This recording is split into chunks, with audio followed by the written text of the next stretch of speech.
নমস্কার। আর কিছুদিন পরেই যুবসাথী প্রকল্পের ফর্ম দেওয়া শুরু হয়ে যাবে। মোটামুটি 16ই ফেব্রুয়ারি থেকে এই ফর্ম দেওয়া শুরু হবে। এবার এখানে অনেকেরই প্রশ্ন থাকছে বা অনেকেই বলছেন যারা কৃষক বন্ধু পাচ্ছে তারা নাকি যুবসাথী পাবে না।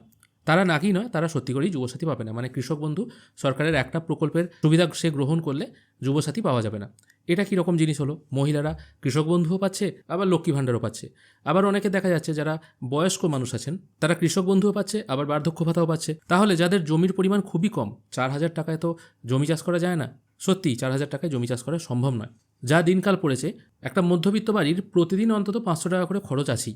তো এই অবস্থায় দাঁড়িয়ে যুবসাথী এবং কৃষক বন্ধু সরকারের এই দুটি জিনিসই দেওয়া উচিত, এটাই অনেকে বলছেন। হ্যাঁ, কথাটা কিন্তু কোনো অংশে ভুল নয়।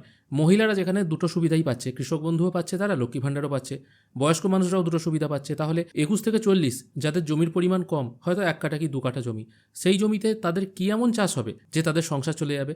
কথাটা কিন্তু 100% সত্যি। এবার অনেকে বলছেন আমরা কৃষক বন্ধুটা বন্ধ করে দেবো, দিয়ে যুবসাথী চালু করব। কারণ কৃষক বন্ধুতে আমরা পাচ্ছি বছরে 4,000 টাকা, যুবসাথীতে 1 বছরে পেয়ে যাচ্ছি আমরা 18,000 টাকা। 5 বছর তো মোটামুটি 90,000 টাকা পাবো। কৃষক বন্ধুতে 90,000 টাকা পেতে আমাদের অনেক দিন অপেক্ষা করতে হবে। তো আমরা কি করব? তাই আমরা কৃষক বন্ধুটা বন্ধ করে দিই। দেখুন, এই ভুল কাজটি কিন্তু কেউ করবেন না।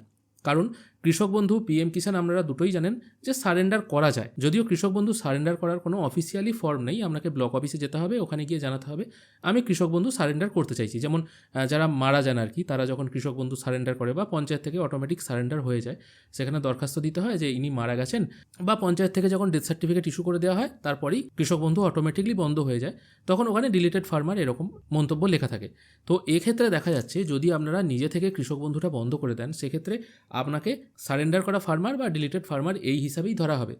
কৃষক বন্ধুতে আপনার যে ডাটাগুলো রয়ে গেছে, মানে আধার কার্ড, ভোটার কার্ড নাম্বার, তারপর ব্যাংকের পাসবই বা ব্যাংকের অ্যাকাউন্ট নাম্বার, এই জিনিসগুলো কিন্তু স্টোর রয়েই যাবে। কারণ সরকারের কাছে সেই লোকটা যে কৃষক বন্ধু পেত, এই ডাটাটা তো রাখতে হবে, না হলে পরবর্তীকালে সরকারও হয়তো অসুবিধায় পড়তে পারে। সেই জন্য আপনাকে যে এতদিন কৃষক বন্ধু দেওয়া হয়েছে তার ডেটাগুলো সরকারের কাছে থাকবে। এবার আপনি হয়তো এই মুহূর্তে ফর্ম জমা দিয়ে চলে এলেন, অনলাইন বেস তো হচ্ছে না যে আপনি সারেন্ডার করলেন সঙ্গে সঙ্গে সারেন্ডার হয়ে গেল, রেশন কার্ড সারেন্ডারের মতো আর কি, যে আপনার কাছে কপি বেরিয়ে এলো বা সার্টিফিকেট বেরিয়ে এলো, আপনার কৃষক বন্ধু থেকে নাম কাটা হয়ে গেল। এবার নাম কেটে দেওয়া বা ডাটা ডিলিট করা আর সারেন্ডার করা, এই দুটো জিনিসের মধ্যে কিন্তু পার্থক্য আছে। এবার এই অবস্থায় দাঁড়িয়ে আপনারা হয়তো ফর্ম জমা দিয়ে এলেন, এবার ফর্ম প্রসেস হতে সময় লাগবে, কারণ এই যে নতুন প্রকল্পগুলো হচ্ছে সেগুলোর কাজ আগে হবে, তারপর কৃষক বন্ধুর কাজ। ঠিক আছে? এবার এই অবস্থায় আপনি হয়তো ওখানে ফর্ম সারেন্ডারের জমা দিয়ে চলে এলেন, আপনি যুবসাথীতে অ্যাপ্লাই করলেন, আপনার ফর্ম হয়তো যুবসাথীতে অ্যাপ্লাই করার পর যে আধিকারিকরা সেই ফর্মগুলো এন্ট্রি করবেন তাদের কাছে গেল। এবার সেখানে আপনার আধার কার্ড নাম্বার পুট করে দেখা গেল কি আপনার হয়তো কৃষক বন্ধু আছে, তাই স্বাভাবিকভাবে আপনার ফর্ম প্রথমেই রিজেক্ট হয়ে যাচ্ছে। আর অন্যদিকে কৃষক বন্ধুর যখন টাকা ছাড়া শুরু হবে তখনও তো প্রতিবার স্ট্যাটাস দেখা হয়, কোন কোন কৃষক জীবিত আছে, কারা কারা মারা গেছে, এরকম ব্যাপারগুলো ভেরিফাই করা হয়। তখন যখন আপনার ফর্মটি জমা হবে, কারণ আপনি আগেই ফর্ম জমা দিয়ে এসেছেন আমি কৃষক বন্ধু সারেন্ডার করতে চাই, তখন দেখা যাবে তারপর হয়তো আপনার কৃষক বন্ধু সারেন্ডার হয়ে গেল বা বন্ধ হয়ে গেল। এবার মাঝখান থেকে কি হলো? আপনি তো যুবসাথীর টাকা যেটা পেতেন না সেটা তো পাচ্ছেনই না, আর কৃষক বন্ধুর টাকাও আটকে গেল।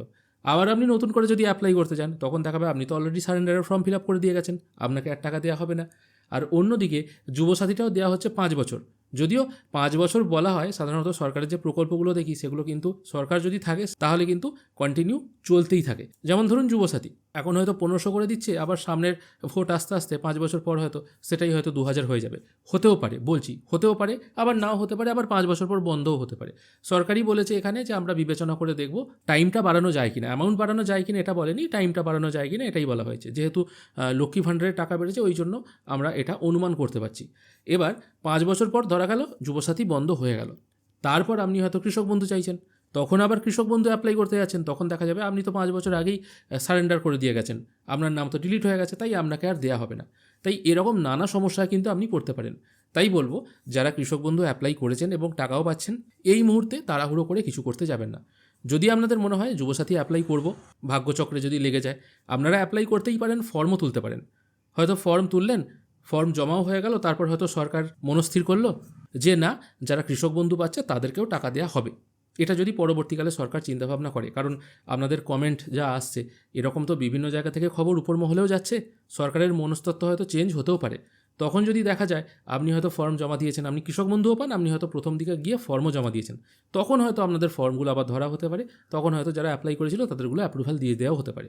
তাই আপনারা ফর্ম তুলবেন কি জমা দেবেন সেটা সম্পূর্ণ আপনাদের বিবেচনার উপর নির্ভর করছে। আশা করি আপনাদের জিনিসটা ক্লিয়ার করে বোঝাতে পারলাম। আজকের ভিডিও এখানেই শেষ করছি। অনেকেই কমেন্ট করছিলেন, আশা করি তাদের উত্তর আমি দিতে পেরেছি। ধন্যবাদ।